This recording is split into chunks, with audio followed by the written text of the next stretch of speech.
नमस्ते। टीचिंग के क्वेश्चन पे आपका फिर से स्वागत है। तो हम साइंस की पढ़ाई करेंगे।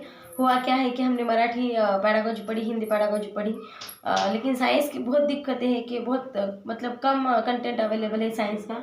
और साइंस का जो कंटेंट अवेलेबल है तो उसमें प्रॉब्लम ये है कि ऑथेंटिक जो एग्ज़ाम में आ रहा है वही उसमें बहुत कम है। जो मैंने साइंस की पढ़ाई की थी जिस नोट्स से, तो मैं आपको वो नोट्स देने की कोशिश करूँगी। वैसे अभी टाइम तो नहीं बचा है क्योंकि करीब एग्ज़ाम रनिंग है, अभी चालू है एग्ज़ाम, फिर भी 15 दिन बचे हैं। तो अगर 15 दिन में 15 लोगों की भी मदद हो जाए इससे, तो ये बहुत मेरे लिए एक अच्छी बात होगी। तो वक्त ना ज़ाया करते हुए आप लाइक शेयर और सब्सक्राइब कर दीजिए ताकि जो एग्ज़ाम दे रहे उन तक ये जो इन्फॉर्मेशन है वो पहुंच जाए और उनको हेल्प हो जाए इससे। तो क्या करेंगे, हम एनसीईआरटी पढ़ेंगे। एक लेसन हमने लिया था इससे पहले, तो उसकी क्या करेंगे, हम डिस्क्रिप्शन बॉक्स में उसकी लिंक दे देंगे, आप जाकर वहाँ पर देख सकते हैं। तो फूड और उसके स्रोत देखे थे हमने, मतलब फूड देखे थे क्या था फूड, फूड के मतलब अन्न और उसके जो स्रोत है, तो उसका कुछ पार्ट बचा है। सबसे पहले वो कंप्लीट करेंगे, बाद में आगे बढ़ेंगे। तो क्या है, तो रूट एडिबल रूट्स जो है हमने पता था क्या था, तो गाजर, मूली, चुकंदर, शकरकंद, शलजम ये थे। मैं इसको रिपीट कर देती हूँ ताकि आपको फिर से याद आ जाए। इसमें इस पर से हमेशा एक क्वेश्चन सीटेड में फंसता है कि एडिबल जो रूट है, प्लांट है, प्लांट आपको पता है, ये करीब ये प्लांट है समझो, जो भी है तो ये प्लांट है, ठीक है। तो इसके ये कुछ रूट्स है, ठीक है, ये मिट्टी के अंदर फंसे हुए रूट्स है, ये उसका तना है, ये उसके पत्ते हैं, ये जो लाइन है ये तना है, ये पत्ते हैं, ये यहाँ पे फ्लावर आएंगे, उसको जी पता है आपको, ऐसे फ्लावर आएंगे। ये भी उसका क्या है, बड़ा तना है, ये उसके रूट्स है। तो इसमें से इंसान कुछ ना कुछ तो भोजन के रूप में खाता है। तो कुछ के इंसान रूट्स खाता है, कुछ के स्टीम खाता है, कुछ प्लांट के वो पत्ते खाता है, कुछ प्लांट के वो फ्लावर भी खाता है। तो ये कौन से रूप में क्या खाते हैं हम, तो ये यहाँ पे हम क्या करेंगे देखेंगे। वक्त न ज़ाया करते हुए थोड़े से फास्ट लेंगे। तो रूट में खाते हैं, रूट में जो जो खाते हैं हम, जो रूट यानी मूल, मूल बोलेंगे इसको हिंदी में, तो उसके रूप में हम क्या क्या खाते हैं। तो ये इसमें गाजर एक रूट है, ठीक है, गाजर एक क्या है, रूट है। आपको अगर प्रश्न आया कि गाजर क्या है, रूट है, तना है या स्टीम है या पत्ता है, तो आपको वहाँ पे रूट बोलना है। मूली, चुकंदर ये भी क्या है, एक मूली है। मेरी हैंडराइटिंग खराब है, एडजस्ट इट, कोई बात नहीं, होती है कुछ कमियां हर इंसान में। शकरकंद बोलेंगे इसको, शकरकंद है, ये भी मूली है, मूल है। और ये शलजम। इतने नाम अगर आप याद रखेंगे तो आपको बहुत हो जाएगा। ये क्या है, तो रूट है। उसके बाद में हम स्टीम देखेंगे। स्टीम के रूप में हम क्या क्या खाते हैं। स्टीम में क्या खाते हैं हम, प्याज खाते हैं, प्याज स्टीम है। ऑनियन, प्याज स्टीम है। आलू स्टीम है। देखिए आलू मूल नहीं है, आलू क्या है, तो एक प्लांट का स्टीम है, यानी वो उसकी क्या है, एक शाखा है, स्टीम है। उसके बाद अदरक भी क्या है, तो स्टीम है, ठीक है। लहसुन बोले एक ही है। और उसके बाद हल्दी क्या है, तो ये सब कुछ क्या है, ये स्टीम है, ये रूट है और ये स्टीम है, ठीक है। अब लीव्स देखेंगे। कुछ पत्तों के कुछ प्लांट के हम लीव्स भी खाते हैं भोजन के रूप में। हम यहाँ पे भोजन के रूप में क्या खाते हैं, पादप यानी क्या, तो पादप यानी हमेशा प्लांट बोलेंगे, जंतु यानी क्या, तो प्राणी होते हैं, पादप यानी प्लांट होते हैं, ठीक है। तो लीव्स है। लीव्स के रूप में हम क्या क्या खाते हैं, लीव्स के रूप में हम खाते हैं क्या, पालक एक लीव्स है, आपको पता है। पालक, मेथी आप खाते हैं, मेथी मराठी में बोलेंगे इसको। गोभी भी होती है, गोभी भी, पत्ता गोभी होती है, गोभी, ठीक है। वो पत्ता गोभी उसमें आएगी, ठीक है। और एक फ्लावर होती है, दूसरी पत्ता होती है। सरसों के पौधे, सरसों यानी राई, सरसों के पौधे की भी पौधे के पत्ते की सब्जी बनाकर खाते हैं, हमेशा याद रखिए। ये सरसों जिसकी हम राई जो तड़के में यूज़ करते हैं, हम क्या करते हैं, खाना बनाते वक्त, कोई भी सब्जी बनाते वक्त जिसका तड़का देते हैं, तो उसको वो सरसों के बीज होते हैं, और ये सरसों के पत्ते की भी सब्जी बनती है, ठीक है। अब फ्लावर्स के रूप में क्या खाते हैं, फ्लावर्स खाते हैं। फ्लावर्स क्या खाते हैं? केले का पौधा, केले का पौधा क्या करते हैं हम? फ्लावर्स के रूप में खाते हैं केले का पौधा। कद्दू का पौधा, कद्दू पता है आपको? कद्दू जो हम क्या करते हैं, कद्दू, इसकी भी सब्जी बनाकर इसका क्या खाते हैं? फ्लावर खाते हैं। और सूरजमुखी और चमेली, सूरजमुखी और ये उसके बाद चमेली, ये भी हम क्या करते हैं तो फ्लावर के रूप में खाते हैं। और एक और खाते हैं हम फ्लावर गोभी, ठीक है, हम उसको भी क्या करते हैं? फ्लावर के रूप में खाते हैं। फ्लावर गोभी, ये भी क्या करते हैं हम? पत्ते के फ्लावर के रूप में खाते हैं। कुछ लीव्स के रूप में खाते हैं, पालक, मेथी व पत्ता गोभी, सरसों के पौधे की भी सब्जी बनाकर खाते हैं। और फ्लावर खाते हैं, केले का पौधा, कद्दू का पौधा, ये क्या करते हैं? फ्लावर के रूप में खाते हैं। सूरजमुखी फ्लावर के रूप में खाते हैं, चमेली फ्लावर के रूप में खाते हैं, और ये फ्लावर गोभी भी फ्लावर के रूप में क्या करते हैं? हम खाते हैं। तबीयत साथ नहीं दे रही है, फिर भी हमें तो पढ़ाना है और हमें तो पढ़ना है, ठीक है। छोड़ो, हमारे भोजन में पाए जाने वाले कुछ मुख्य कार्बोहाइड्रेट, मंड तथा शर्करा, स्टार्च है। तो हम क्या करेंगे? इसको डीप में पढ़ेंगे। शर्करा मंड में आयोडीन विलयन की 2 बूंदे डालो तो रंग नीला या काला, तो मंड उपस्थित। अगर प्रोटीन पदार्थ का चूर्ण बनाए, प्रोटीन अगर पहचानना है आपको तो पदार्थ का चूर्ण बनाए, उसमें थोड़ा सा जल डालें और उसमें 2 बूंदे कॉपर सल्फेट की डालें, कॉपर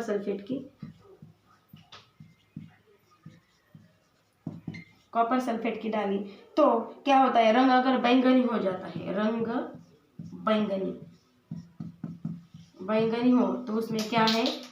तो उसमें प्रोटीन उपस्थित है, ऐसा आपको मानना है। अगर आपको मंड चेक करना है, फैट चेक करना है, तो आयोडीन विलयन की 2 बूंदे क्या करें? उसमें डालें, और रंग अगर नीला या काला हो तो मंड उसमें उपस्थित है, ऐसा आपको वहाँ पे समझना है, ठीक है। तो अभी क्या करेंगे हम? सबसे पहले कार्बोहाइड्रेट देखेंगे जो कि हम हर दिन खाते हैं। कार्बोहाइड्रेट के स्रोत है सबसे पहले गेहूँ, कार्बोहाइड्रेट उसके स्रोत, हेडिंग डालेंगे कार्बोहाइड्रेट।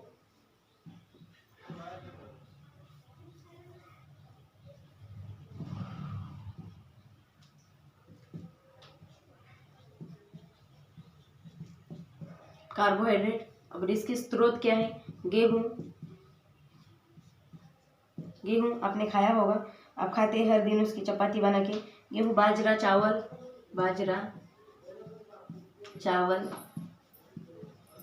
उसके बाद में उसमें क्या आएगा? गेहूँ, बाजरा, चावल, शकरकंदी, आलू, गन्ना, शकरकंदी,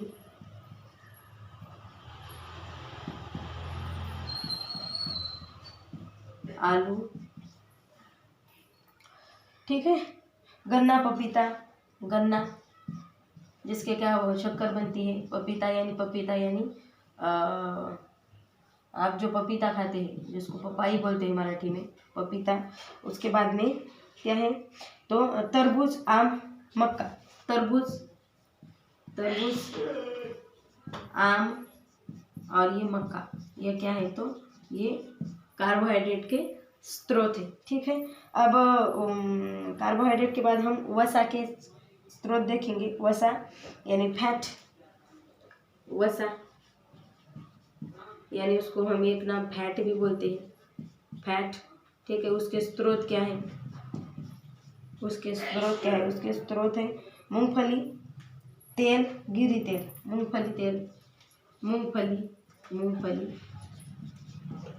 मूंगफली यानी क्या? मराठी में भुईमुग, मूंगफली। उसके बाद में तेल, जो भी तेल है वो भी फैट के स्रोत है। उसके बाद गिरी तेल,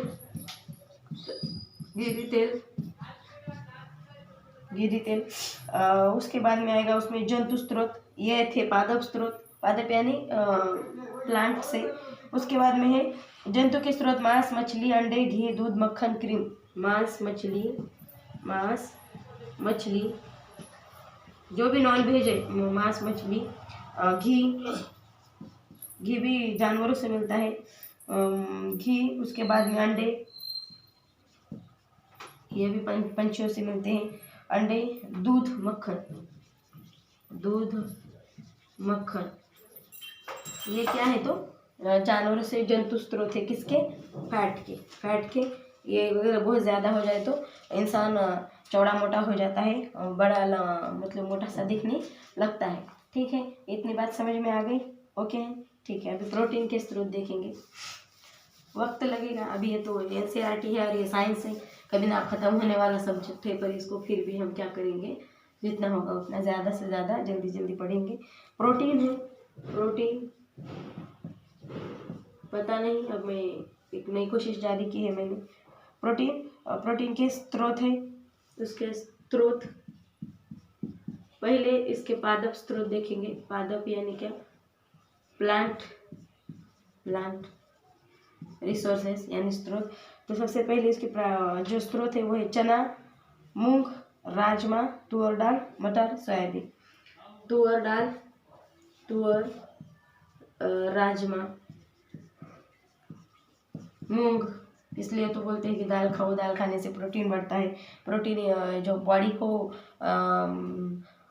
निर्जंतुक रखने का काम ही वो करता है, हमेशा दुश्मनों से लड़ने का काम करता है, मतलब जंतुओं से लड़ने का काम करता है। चना, मूंग, राजमा, चना भी आएगा इसमें, जो भी दालें हैं, जो भी दाल है वो उसमें आएगी। मटर और सोयाबीन ये भी इसमें आएगा, किसमें? प्रोटीन के स्रोत में। अब इसके कुछ जंतु स्रोत है। जंतु यानी क्या? जंतु स्रोत, जानवरों से मिलने वाले स्रोत जंतु स्रोत है। तो वो क्या है? वो ऐसे है, आगे देखेंगे। मांस, मछली, अंडा, दूध, पनीर। फिर से मांस, जो मीट है, मछली, अंडा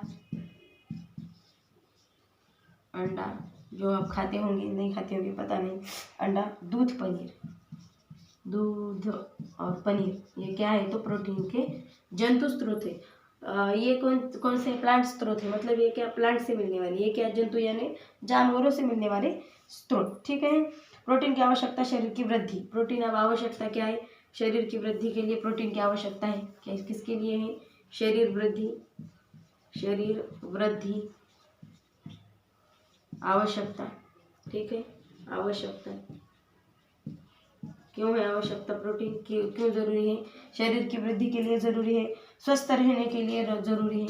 स्वस्थ रहना सबसे पहले कि हर बीमारी से लड़ता है, स्वस्थ रहने के लिए होती है। प्रोटीन युक्त भोजन को शरीर वर्धक भोजन कहते हैं। प्रोटीन युक्त भोजन अगर खाते तो शरीर वर्धक यानी इंसान की बॉडी भी उसमें तंदुरुस्त रहती है।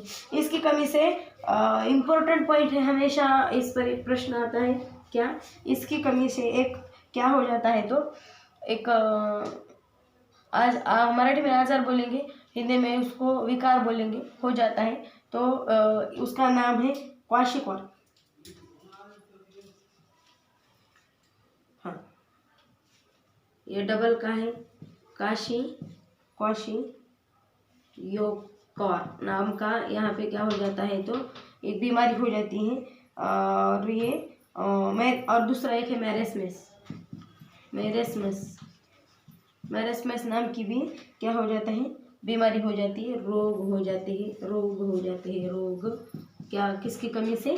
प्रोटीन की कमी से। अगर प्रोटीन की कमी हो जाए तो इंसान को ऐसे जो रोग है वो लग जाते हैं। वैसे बहुत सारे रोग लगते हैं इंसान को, इसमें से ही एक रोग है प्रोटीन की अनुपस्थिति में होने वाला रोग। तो आगे विटामिन देखेंगे। विटामिन बोलेंगे इसको, विटामिन जो भी बोलेंगे आप, ठीक है। हाँ, विटामिन की कमी से क्या हो जाता है? विटामिन हमारी रोगों से रक्षा करता है। क्या करता है ये? रोगों से रक्षा करता है, रोगों से हमेशा रक्षा करता है। उसके बाद में आँख, अस्थियाँ, दांत और मसूड़ों को स्वस्थ रखना इसका काम है। आँख, नाक, जो मसूड़े हैं, आँख, मसूड़े यानी क्या? दांत के हमारे दांत जिस पर उगे होते हैं वो मसूड़े बोलेंगे उसको, मसूड़े। अस्थियाँ यानी हड्डियाँ, अस्थियाँ, आपने सुना ही होगा ना, अस्थियाँ बहा दी, अस्थियाँ। उसके बाद में मसूड़े हो गए, ठीक है। दांत, हमारे जो बड़े बड़े शस्त्र है हमारे पास, जिससे हम क्या करते हैं? हर चीज़ का फरसा पाड़ देते हैं, तो वो दांत इसको स्वस्थ रखने के लिए क्या करने के लिए, स्वस्थ रखने के लिए, स्वस्थ रखना इसके लिए क्या है, तो ये आवश्यक है। ठीक है, अल्प मात्रा में आवश्यकता, इसकी आवश्यकता कम मात्रा में है, आवश्यकता अल्प मात्रा में, अल्प मात्रा में गड़बड़ी हो जाती है। अल्प मात्रा मतलब ज़्यादा विटामिन अगर हो गए तो दुष्परिणाम हो जाते हैं, बहुत से रोग हो जाते हैं। एक मतलब इसका प्रमाण ज़्यादा होना ये अच्छी बात नहीं है। ये एक जो इसका एक मीटर है, इसके एक क्या बोलेंगे उसको हम जी, मात्रा है, तो उसकी मात्रा में ही अगर होंगे हमारे शरीर में तो ठीक है, नहीं तो इसके परिणाम भी घातक हो जाते हैं।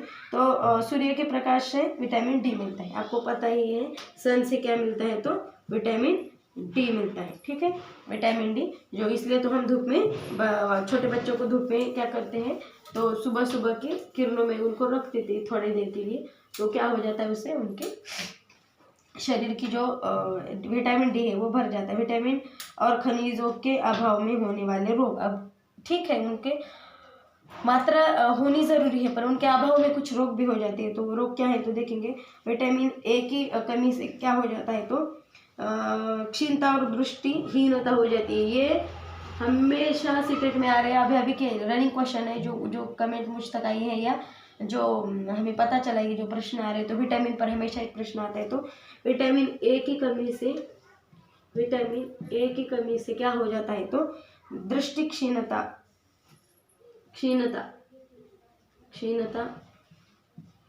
दृष्टि क्षीणता हो जाती है। ठीक है, दृष्टि क्षीणता यानी क्या, आंखों में दिखाई देना ठीक ठाक से कम हो जाता है। कमजोर दृष्टि, रात में कम दिखना, कमजोर दृष्टि। ठीक है, कमजोर दृष्टि मतलब क्या, आंखों से ठीक ठाक दिखाई नहीं देता, रात को कम दिखना। उसके बाद में विटामिन बी है, विटामिन ए, उसके बाद विटामिन बी की कमी से क्या हो जाता है, तो स्कर्वी हो जाता है, स्कर्वी हो जाता है। मसूड़ों से खून, घाव भरने में समय, मतलब इसे दो कमियां हो जाती है। तो एक क्या है, तो मसूड़ों से खून निकलता है, मसूड़ों से खून, जो हमारे दांत है उसके आजू बाजू से खून निकलता है, मसूड़ों से खून निकलता है। और जख्म नहीं भरता, जख्म अगर कहीं पे जख्म हो जाए, जख्म भरने में समस्या हो जाती है। जिससे विटामिन बी की कमी से, जो इसके कमी से स्कर्वी हो जाती है, और यहाँ पे मसूड़ों से खून निकलता है। कभी कभार तो अगर कहीं पे कुछ लग जाए तो वहाँ पे जख्म से खून बहना बंद नहीं हो जाता, तो इसलिए विटामिन बी, सॉरी थोड़ी सी गड़बड़ी होगी। दुर्बल पेशियाँ काम करने में ऊर्जा कमी हो जाती है, मतलब दुर्बल पेशियाँ यहाँ पे नहीं, हाँ तो ये विटामिन सी के लक्षण है, यहाँ पे गड़बड़ी हो गई थोड़ी सी। तो यहाँ पे क्या करेंगे, विटामिन बी से विटामिन सी था, इसका लिखा हुआ बराबर था, पर यहाँ पे थोड़ी सी गड़बड़ी हो गई थी। विटामिन हो जाता है कभी कभी, इट्स ओके। विटामिन बी देखेंगे, ए के बाद बी देखेंगे। बी से क्या हो जाता है, बेरी हो जाता है, बेरी हो जाता है। और इससे क्या हो जाता है, तो दुर्बल पेशियाँ दुर्बल हो जाती है, पेशियाँ दुर्बल हो जाती है। काम करने में थकान महसूस होती है, बहुत ज़्यादा इंसान को क्या होती है, तो काम करने में थकान महसूस होती है, ऐसे इंसान को ऊर्जा की कमी होती है। और विटामिन सी के कमी से स्कर्वी हो जाता है, स्कर्वी, और इसे मसूड़ों में खून आता है, मसूड़ों से खून आता है, और क्या हो जाता है, तो जख्म नहीं भरता, किसकी कमी से, विटामिन सी की कमी से। अब विटामिन डी देखेंगे, विटामिन डी से रिकेट्स हो जाता है, रिकेट्स यानी क्या, तो अस्थियों का मुलायम होकर मुड़ जाना, अस्थियाँ क्या हो जाती है, मुलायम होती है और मुड़ जाती है। आपने देखा होगा कुछ उम्र के साथ साथ कुछ लोगों के जो घुटने हैं वो क्या होते हैं, टेढ़े हो जाते हैं। और कुछ जैसे जैसे उम्र बढ़ती जाती है वैसे हाथों के जो उंगलियां है वो भी टेढ़ी मेढ़ी हो जाती है। तो ये किसकी कमी से, विटामिन डी की कमी होती है और उससे अस्थियां क्या होती है, मुलायम होती है और कमज़ोर हो जाती है। कैल्शियम की कमी, कैल्शियम अस्थियां और दंतक्षय, कमज़ोर अस्थियां और दंतक्षय, कैल्शियम की कमी से क्या हो जाता है, अगर कैल्शियम की कमी हो जाए हमारे शरीर में तो क्या हो जाता है, तो देखेंगे। एक मिनट इसको पूछ देती हूँ मैं। कैल्शियम की कमी से क्या हो जाता है, तो अस्थियां और दंतक्षय हो जाता है। अस्थियां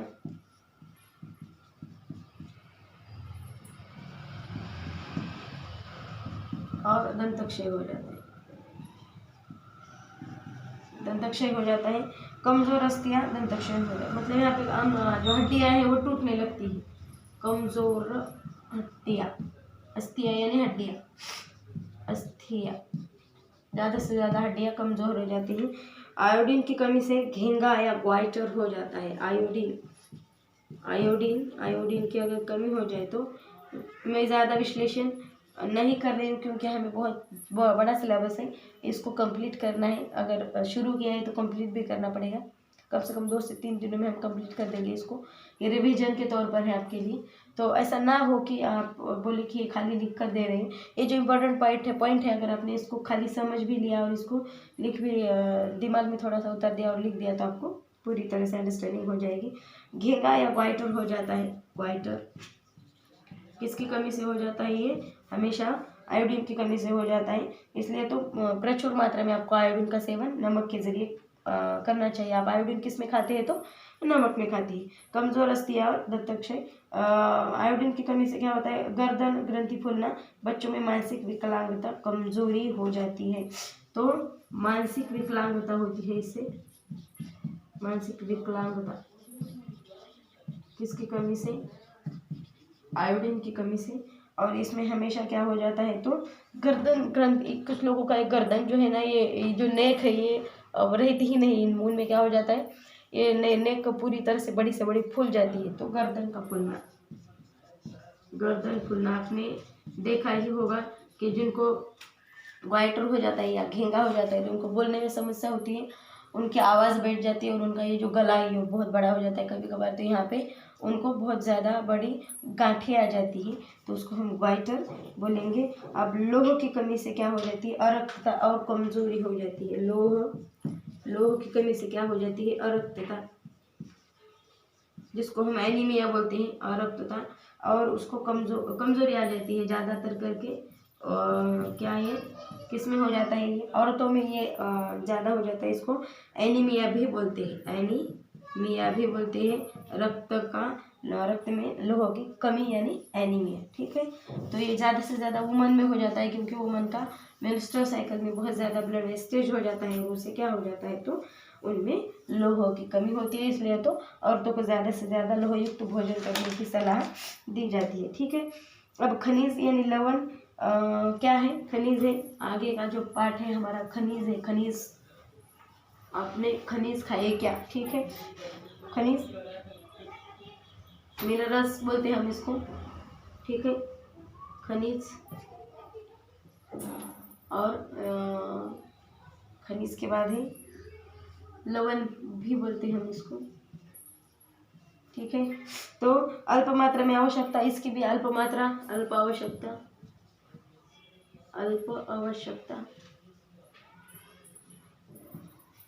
ज़्यादा खाया नहीं जाते। जैसे कार्बोहाइड्रेट ज़्यादा आपको ज़रूरी है, फैट उतना नहीं पर कार्बोहाइड्रेट बहुत ज़्यादा ज़रूरी है, प्रोटीन भी ज़रूरी है, वैसा ये ज़रूरी इतना नहीं है, कुछ मात्रा में ही ज़रूरी होता है। हमारे शरीर को जल की भी आवश्यकता होती है, जल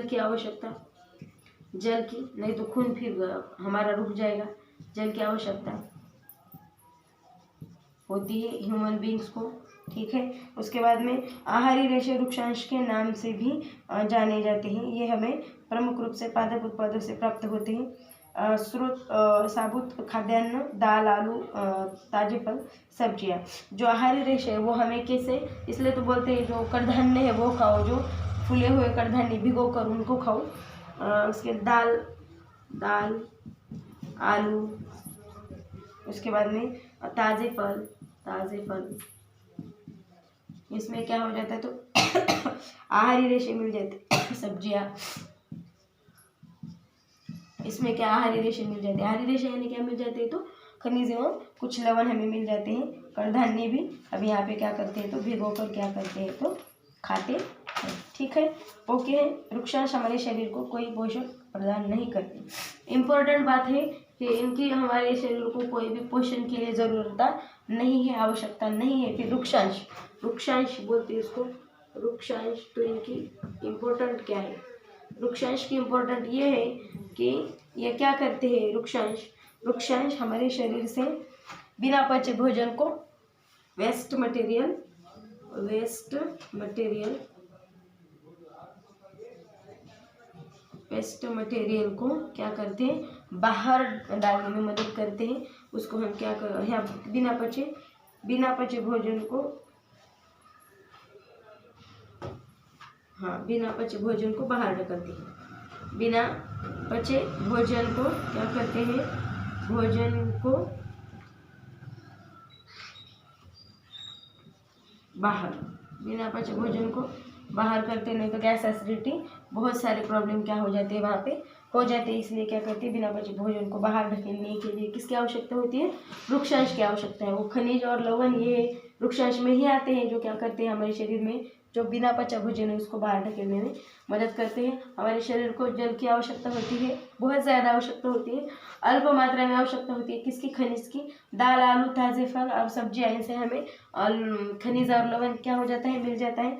फास्फोरस के स्रोत दूध और केले हैं। आपको याद रखने के लिए बता दूं, फास्फोरस भी इम्पोर्टेंट है हमारे शरीर में, कुछ मात्रा में उसकी आवश्यकता होती है। तो फास्फोरस 1 मिनट देखेंगे। फास्फोरस, फास्फोरस इसकी हमारे शरीर में क्या है तो अल्प मात्रा में आवश्यकता है और इसके स्रोत है दूध और केले। दूध और केले अगर खाएंगे हम तो उससे क्या होता है, हमें फास्फोरस मिल जाता है। उसके बाद में लोह के स्रोत टमाटर, पालक और क्या है तो एप्पल है। इम्पोर्टेंट बातें हैं ये, अगर इस पर प्रश्न बनता है तो आपको पता होना चाहिए। लोह में क्या होता है, टमाटर, पालक सभी सब्जियां होंगी इसमें, पालक मेथी जो भी है, और एप्पल यानी क्या तो हाँ सफरचंद। ठीक है, तो कैल्शियम के स्रोत दूध और अंडे। कैल्शियम हमें किससे मिलता है तो दूध और अंडे। देखिए जो मैं पढ़ा रही हूँ या ये जो नोट्स है इसमें से करीब पूरे के पूरे क्वेश्चन फंस जाते हैं। इतने इम्पोर्टेंट नोट्स है ये, क्योंकि मैंने इसी को खाली एक ही बार राइट किया था। जो मेरे पास मेरी नोटबुक है, मेरे हैंड रिटन नोट्स है, तो ये आपको समझ में नहीं आएगी क्योंकि ये बहुत ज़्यादा टेढ़ी मेढ़ी लैंग्वेज है।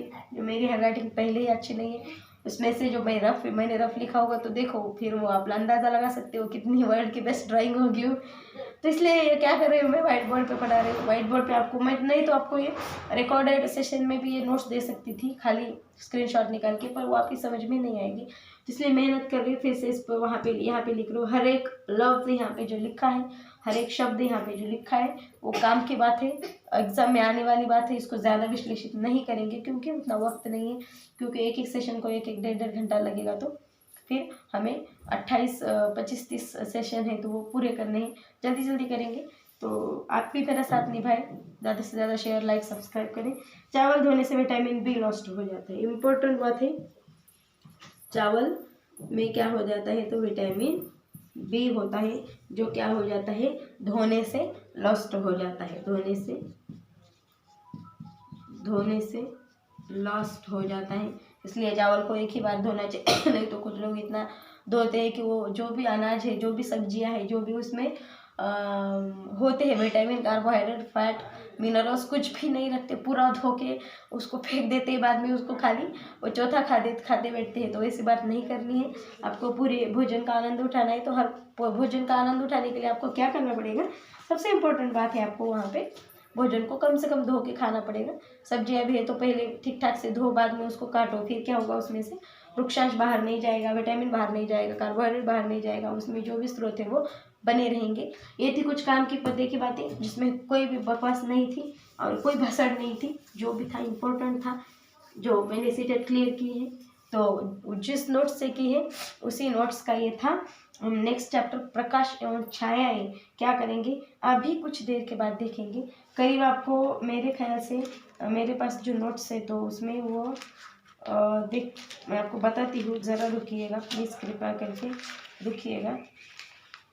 करीब कितने चैप्टर हैं मैं आपको पूरे बता देती हूँ, पर इम्पोर्टेंट लेके हम क्या करेंगे, भागेंगे, आगे आगे जाएंगे, ठीक है, क्योंकि इतना वक्त नहीं है हमारे पास कि हम आपका 39 करीब 29 चैप्टर हैं जो हमें पढ़ने हैं, जल्दी जल्दी पढ़ेंगे फास्ट में, ठीक है।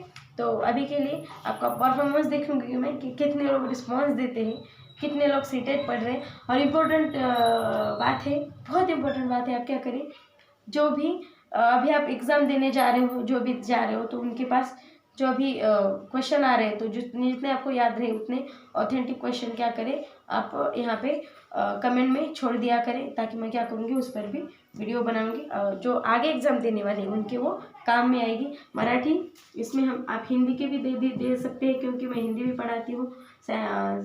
उसके बाद EVS हमने पढ़ाया नहीं है, पर वो भी मतलब मेरे पढ़ाने का एक सब्जेक्ट है, ऑलराउंडर हूँ, खाली मैथ छोड़ के बाकी सब पढ़ाती हूँ, इंग्लिश और मैथ छोड़ के।